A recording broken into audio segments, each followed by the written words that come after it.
that was me swatting mosquitoes. A great way to start. Hello, how are you? Oh, hello, Tom. Good to see you. Let me click you up. I'm going to see where my little comments are coming in. Great, that's positioned nicely. I thought I'd just jump on here this morning and have a little bit of a discussion about cameras, and particularly about bigger DSLR type cameras and my camera of choice, what I'm coming to you now on, which is a smartphone. And my whole camera ecosystem now is all smartphone. And I want to give you some background into my thinking of why that is, because I hear so much discussion out there about you need this camera, you need this piece of gear. And I can't say that's right or wrong. I mean, I just can't, but I disagree with a lot of it. And I also wonder why they've made that choice. And when I listen to some of the information that people are giving, I go, what's that based on? So to put that in perspective, I can tell you that I've been doing video for about 40 years now, and I've done it decades professionally for big TV networks, and for the last 10 years or so, I've done it as an individual, making my own video content, primarily for online. So I've got a reasonably good background to give some perspective and balance on this. And that's what I wanted to do today, and try to give you more information so you can make an informed buying decision with what you want to do and with how you want to use video within your business. And that's a big key word, business. Everything I do now with video is based around commercial use of video. And when I mean commercial, I mean that could be helping a large organization or a government department or a corporation implement a video strategy, but it could be down to the individual. Now, whether you're like me, I'm just a solopreneur, I run my own almost little consultancy, but you could be using video. You might be on the executive of your local kids sporting club and you want to use video there. So everything I talk about will have an application for all of those areas. Commercial or cinematic. A lot of the information people are giving out there about camera choice now, it's based upon a cinematic sort of foundation. And what I mean by that is that if you go online and search how to make a video, you're going to get people telling you, yes, you know, for your videos to look like you'll see in the cinema, top quality video. That's all fantastic. But the problem is it's sort of irrelevant for what you need in business, because 95% of all the video that you are going to make for your business in the coming decade is going to be really simple video, almost like this, almost you just sitting in front of a camera, either recording a video or doing a live, doing some sort of virtual, but you're going to be just in frame talking to people. So, and just saying, hey, I understand your problems, and I think that what I've got in my head or my product or my service can help that, help you with your problem. And if you're going to make videos, you'll just make simple educational videos. It might be a screen share because you're just taking them through a process. You might be a pool supplier, and you can make some simple videos just going, well, hey, look, these are 2 types of salt we use in the pool, and here's why I recommend this one and that one. Simple videos. You don't need all the bells and whistles that a lot of people are trying to teach you out there. Now, if you want to do that, go knock yourself out. And I mean, I fully support you doing that. But my experience with working with people in all levels of business is I got no time for that. Video and virtual is just this imposition now that we all have to deal with. So my thinking is all based around commercial convenience. How can you get into video or virtual and do it in the simplest way possible so that you can fulfill your customers' demand for video? And they are hungry for it now. It's the way forward. You need to get on board. So how to do that and then get back to doing what you do best, which is running the business or the service that you run. So that's a little bit of background from where this information is coming from. So I'm looking all about commercial convenience rather than sort of creative or technical genius or brilliance. And it's so if you want to go and get the best gear, you go for that and knock yourself out. And let me know. And I'd love to know in the comments if you're there, if you've got any gear and you want to know some advice about that. If you're wondering about buying, if you've got any particular problems, put them in the comments and I'll see if I can answer them now. So really, I just want to talk about the two main types of camera, and one is this, what they call a DSLR or a digital SLR. It's sort of what most people think of as a professional camera, and generally most people talk about any sort of professional camera as just a DSLR. Now there are all different sorts, there are mirrorless, there are all this, but I'm just going to say like a big camera that you would likely pay somewhere between $1,000, $1,500, $2,000, maybe $3,000 for. That's what we're talking about here. And a lot of people love these. You know, they buy these and they set them up, and it's great. But here's the thing, a lot of people just have them in a little studio like I've got now, have them sitting on a tripod with them facing back at themselves, and it's almost like you've bought a Ferrari to drive around the block. The capability of what this can do is way outweighs or outstrips what you're actually using it for. So the first thing that I say, that if you were going to spend $1,800 on this, I would just go use your smartphone and spend that $1,800 on other things, which will give you way more value. You could spend it on, so the first thing is your Wi-Fi around your house, because there's so much now that you're going to be needing Wi-Fi to communicate via video. So just boosting up your Wi-Fi, your router system, much better value. If you're going to do your own editing, so what you want to do is get as much RAM in your computer, so random access memory in your computer as possible. And the other thing, if you've got a drive, spending $500 on a 1 terabyte SSD, so a solid state drive. Wow, if you want to speed up your video process, making videos, get yourself one of these. I've had one for about 18 months now. I can't believe I didn't have one 3 or 4 years ago. Oh, the number of times that my whole system slowed to a halt because of that. Now, the reason a lot of people get a larger camera like this is because with the way the lenses work with the sensor in the back of the camera, is you can get the out of focus background. You might hear words like bokeh or bokeh, but B-O-K-E-H, and it basically means that blurry, dreamy sort of background you get. And a lot of people like it because traditionally you had to have professional equipment to be able to get that effect. You don't have to have that. So now, anybody can have that equipment. You go and buy one of these. You can get that with a $300 version of this. And to a lot of people, when they see that, it makes them feel like, oh, I look more professional. I understand that.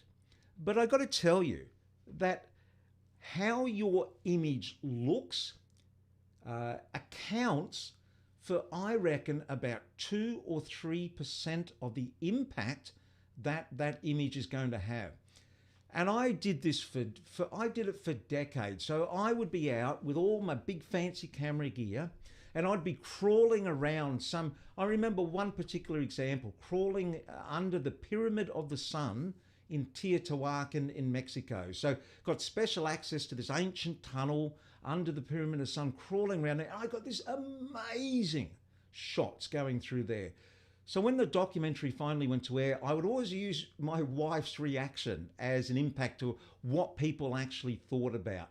And so this documentary came on, and there's this shot, and I'm just sitting there quietly waiting for her to turn to me and go, "Oh my goodness, how the heck did you get that shot?" Nah, nothing.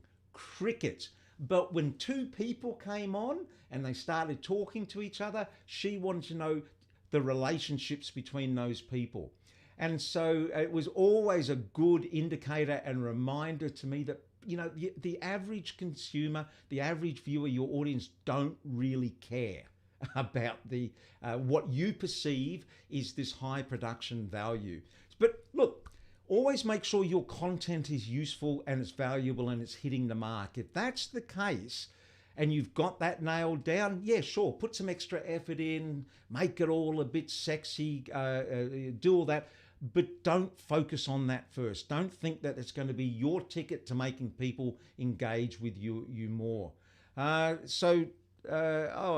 what do you want to know here? Tom wants to know, is the smartphone camera better than the laptop camera? Oh, by about 1,000,000%.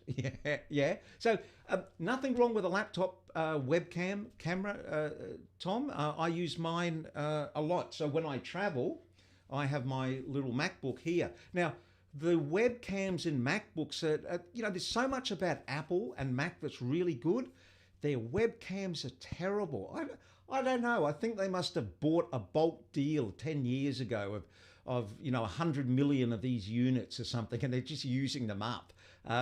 And even the new models they're putting out, they're still pretty poor. A lot of the Microsoft and the PC-based tablets, their webcams are a lot better. But having said that, yes, your smartphone camera is a whole heap better. And you can use your iPhone, just as I'm speaking to you now, on an iPhone, but whether it's an Android, a Samsung, it doesn't matter. You can plug them directly into your laptop and or your PC, and sometimes with the Apple ones, and depending on the software, it'll read directly, but generally you've got to download just a little extra bit of software, an app. There are free versions, and it just turns your smartphone into a camera that your computer recognizes. So yes, one of the reasons that I love using smartphones, now I have 3, maybe 4 smartphones now, is that I just keep upgrading. So every time I upgrade my main phone, which is this one here, it's my main phone, and then I keep my other phones because the cameras in these are brilliant. And then just by bit, you can build a camera ecosystem. So normally if I'm doing, I've got the camera that I'm talking to you on here. I would have this set as a second camera. Quite often I have this in a vertical format. And then I use my other current phone here to switch. So the way that you'll see me switch in between photos and videos here, I'm just doing it on an app on my phone. And one of the reasons I love doing that, I should tell you too, if you use your smartphones and you've got extra smartphones, when you go to you get a new pair of glasses, reading glasses, and these cheap little cases that they give you, these are brilliant little travel cases for your smartphones. Now that's that's one of the big iPhone, what they call the Pro. It's like the larger size. I prefer those because I can see more on it. But that's a great little way to travel. And also, I use these for heaps. I'll show you this now, so I'll talk about this later. That's a little light that I have, a little LED light. It's about the size of your small size smartphones. And I keep those in there as well. Great little, easy access, just keeps everything from getting battered around too much. So one of the reasons that I love using the smartphone about it, and just I talk about quality. I mean, the quality on your smartphones now is just getting ridiculously amazing. So they all now basically have 4K on them. So 4K. Warwick, sorry, I'll just jump in and ask Warwick because you've asked a question. Warwick wants to know, are you currently using smartphone? Yes, it's just been going on. This is one of the smartphones, and I was just saying that as I upgrade my smartphones, I keep all my old smartphones, and then I'm building out a camera, a video ecosphere around that. And it doesn't cost me any extra money because I've already got these. And generally the batteries on these run down, you know, like after you used them a couple of years. You can put a new battery in, but honestly, most of the time that I'm using these, I have these just cabled in with the little power cable running off because it's just easier. It's just easier, and it's safer to do that. So one of the reasons that while we're talking about this is that I love just using the smartphones is that when I travel, that means now that I have my spare smartphone, I have my normal, this is my phone that I carry with me every day. And by the way, do you think I need a new case? It's shocking.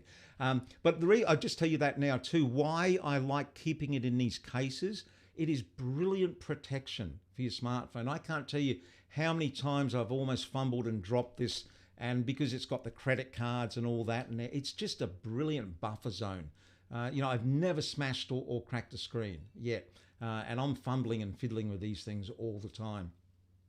But what this means that when we come out of COVID, if you have gone down using the large DSLR, that means that if you're going to go back to traveling and you want to make videos on the road, it means that you are going to need your camera, and then you're going to need, you know, the extra charging bits and pieces, and then you're going to need a tripod. Now that's a baby tripod.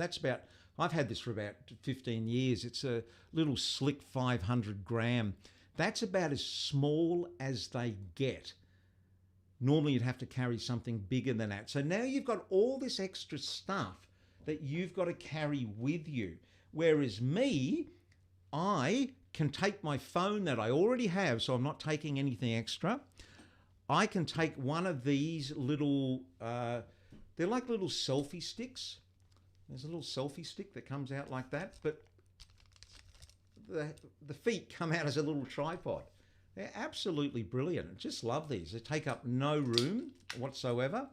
So I take that, I have my phone, I then have a second phone because I like to use this one to record the videos. And then as I'm doing now, I have my main camera with my switcher on. So as I'm doing live here, I can switch between my shots and my videos on that phone. And also, this is the other thing, I've got another app on this called Filmic Remote. And what it does, it enables me to control my other cameras.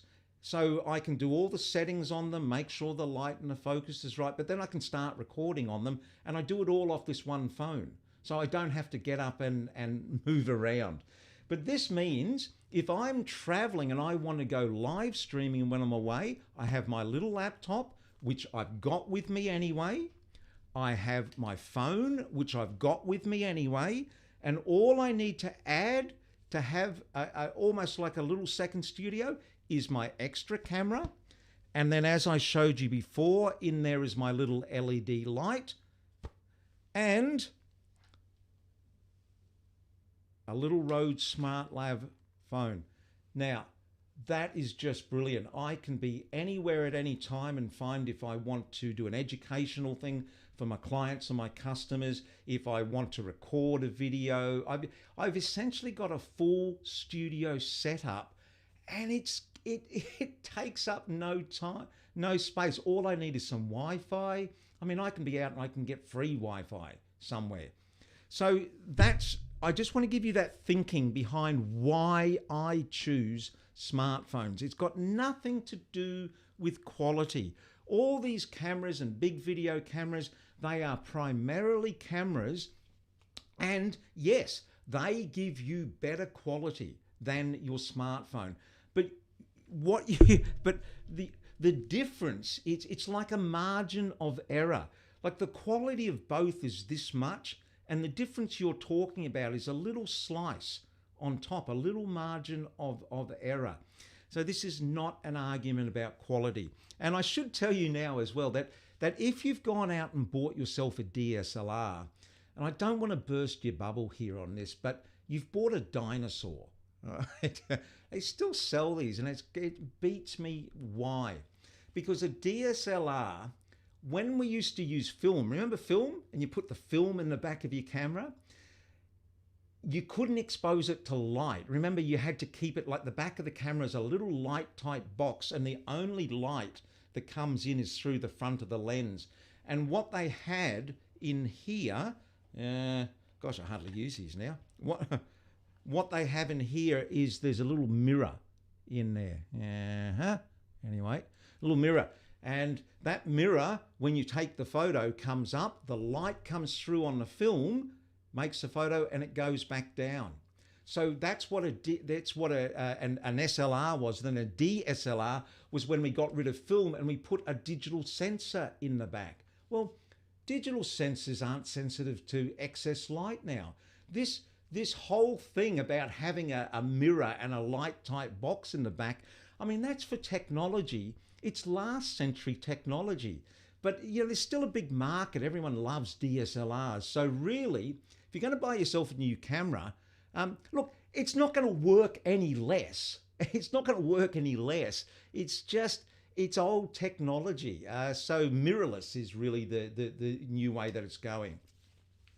You know, I didn't want to bring a downer on that, but I just thought I'd mention that there. Tom, where are you mounting the light source? Tom wants to know. Gosh, I've got so much stuff here, I can't even find my mouse. Tom.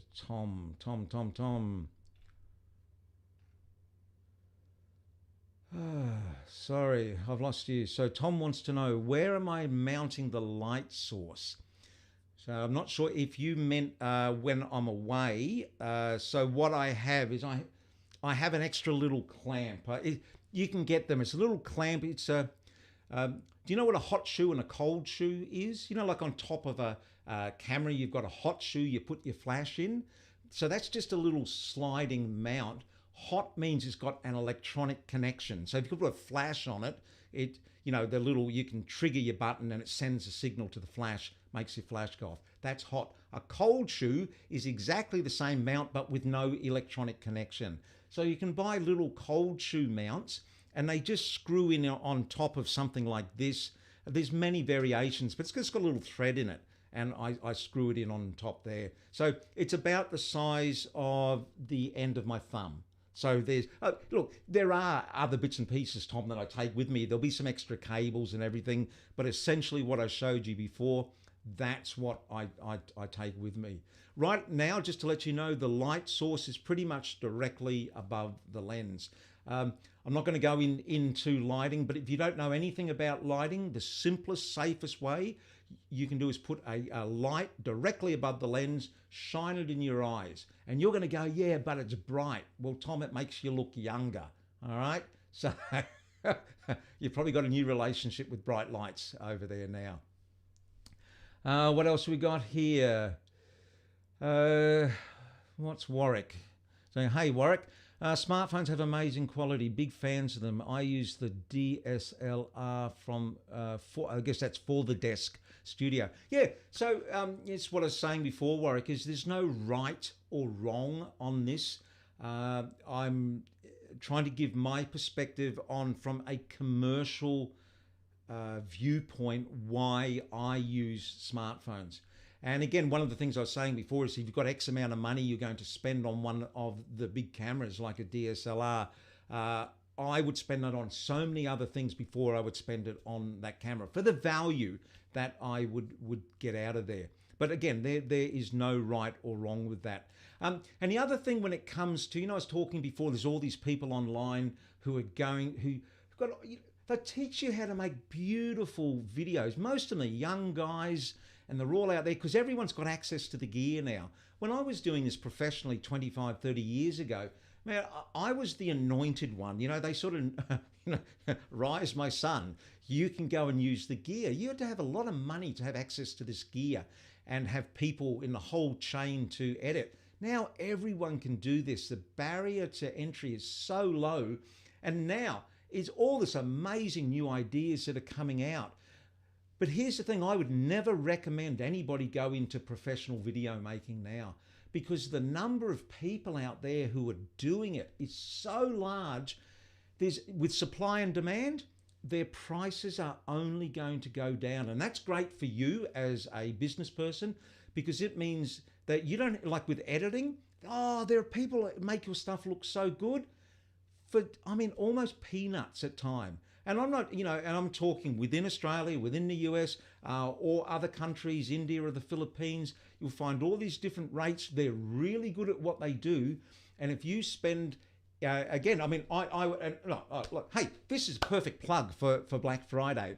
I would spend extra money that you're going to spend on your camera on training yourself, because if you learned the basic skills of scripting and structuring a video, it becomes a blueprint. It becomes like a recipe and a process that you can give to an editor, and they will edit your stuff way faster, way better. And just take a little bit of back and forth to get your style locked in. It is way better to arm yourself with that knowledge. Video knowledge is so much more powerful. Good video habits are so much more powerful now than the technology. And again, the technology that's being developed in phones is just amazing.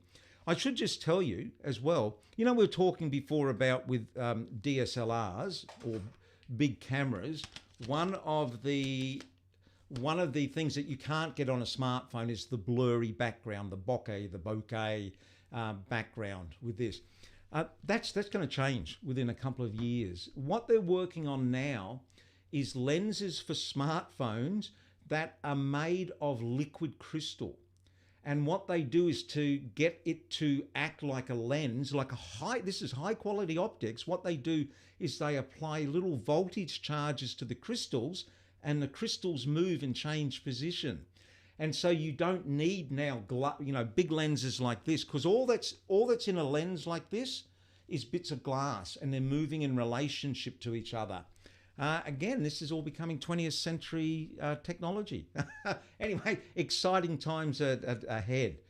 Hey, David, look, I'm going to say David knows what he's talking about when it comes to big cameras. He's got a big whopping 12 kilograms. Now, David will tell you, this is the thing. I haven't been on the tools with big cameras for over a decade now. I would have thought in a decade that the weight of cameras has gone down. It's gone the other way. It's gone up, because there's all this live streaming and satellite and live links, and there's all these add-ons now. So poor David there. I'll get to your question in a moment here, David. Do you have an app that you recommend for achieving the shallow depth of field look for interviews, or do you just get your camera in nice and close to your subject? Well, just like I was saying there before, David, as you need a big lens and use the long end of the lens, which also means you need more room and more space in your room. At the moment, what I do is nothing. I just don't have any depth of field at all behind me. What you can do now, and again, as the processing power in the smartphones improves, so does things like green screen. Now, green screen it's so, most people use it so badly because they think it's just like it's on Zoom now and you press a button in green screen. Well, green screen used to be a specialty. Like you would have, cameramen who that's all they did. And you had to light the green screen perfectly. You get rid of all the green cast, and then you get a really good key around you. So what you can do, as back to my original point, as the AI in phones improve, so too will the green screen ability. And the thing is, you can put an out of focus background just as a background behind you. And I've been looking at what people have been doing with this, and sometimes I'm looking and I'm asking myself, is that optical or is that done digitally? And I've really struggled to tell the difference between the two. So at the moment, David, I know of no app, but just as I was saying before, the lens technology is changing, and with these liquid crystal lenses, everything that's happening in smartphones is moving so fast. What has happened with standard traditional photography, optical, normal camera, it's really good, but the increments every year are so tiny. Like there's no really big developmental changes. It's still two-dimensional. And what I mean by that is that, you know, when you take a photo or a video, you focus on your subject. And then so whatever is in focus, and the rest is out of focus forever. What's happening in smartphones now is 3D mapping. So there's so much processing power available, it makes a map of the whole scene. So it like really like slices up into, I guess, maybe millimeters or something, and it maps the whole scene. So later you can go back and you can go, no, I don't want the focus on me, I want the focus on the background. It's amazing where all this stuff is going. But when it comes down to commercial use, I choose smartphones because it's way more convenient for me to use. I find it simpler to set up, it's simpler to move around. And if you have people in a team, you want to get on and start them using video, you want to remove any barriers for them getting into this. You show them this and just say they know nothing about video. Then you got to go, well, righty, okay, now we got to learn how to use this. And most people, you know, there's a gazillion buttons on this. Great thing about a smartphone is if you said someone record a video on a smartphone, not going to tell you anything, they'll go on. They already know how to do it. We already know the basics, and you only have to teach them a little bit more to get them into being able to produce, you know, reasonably decent material that you can use commercially. Yeah, hey, thanks, David. Yeah, terrific. And Warwick was saying before that mirrorless digital cams are awesome, but again, you need a ton of peripherals around it. And let me just be very clear. I am not knocking, fancy cinematic video. Go for it. And you might find somebody in your team or maybe someone in your family, if you're working as a solo operator, who's really interested in doing this. Then get behind them, support them, get them to learn everything they can about this, and get them so excited about making video. And then you put the commercial restraints around them. Because if you let them go, they're just going to go off and try to make everything look like a movie. And that's great, but it's not what people want. And you look at all the statistics that are what are working for videos within your business, simple, authentic video that people can build, you can build your know, like, and trust through. This is what is working. This is what's powerful. You will always need to outsource. If you think that you're going to learn, you do 1 or 2 courses and grab your camera and you're going to go and make great videos, well, you might be one out of the box, but I was saying you're deluding yourself.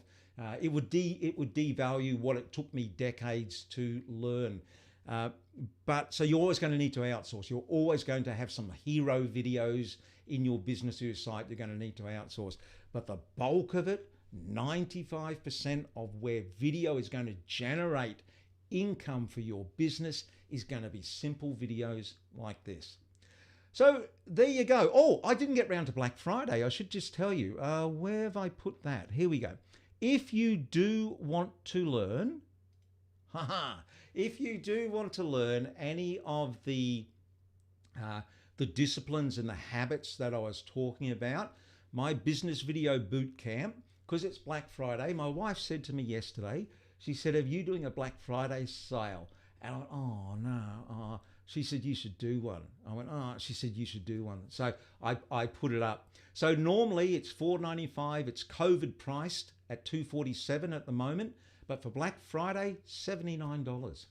All you got to do, go to my website at julianmather.com, navigate your way around. You'll find it. It's fairly clear where the courses are.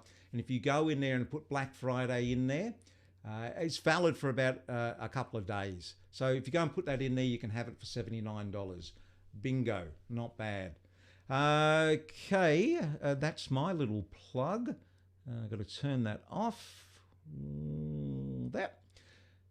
Tom's got another question here. Can you view the small smartphone on another larger device like an iPad when using Zoom? Yes, you can, Tom. You can remotely send the signal because really everything that, like the picture you see on the screen, is only a series of digital ones and zeros. And really, you can send that to multiple devices or one other device at any time. And yeah, you can use that image. Like I was saying before, so I use an app on this called Filmic Remote, which means I can then set up my cameras. So before this, I just went into Filmic Remote and I adjusted the color balance and the exposure on this camera here. And when I started this live record, I did it on this camera here, just using that green button up to the left. And when I'm finished, I'll hit the big stop button. So it's great, you know, using the smartphone, you can just build up this almost like a little studio setup. Of course, you can do it with all this other technology. I like the smartphones because it gives me the portability. So hope that helps. And with that, look, I've been rabbiting on here for the last half hour. If nothing else comes in, that's great. If you want any questions answered, just message me. I'm happy to help you if I can. With that, you guys go and have a lovely day. And here I go. I'm going to hit the big red button. Hooroo!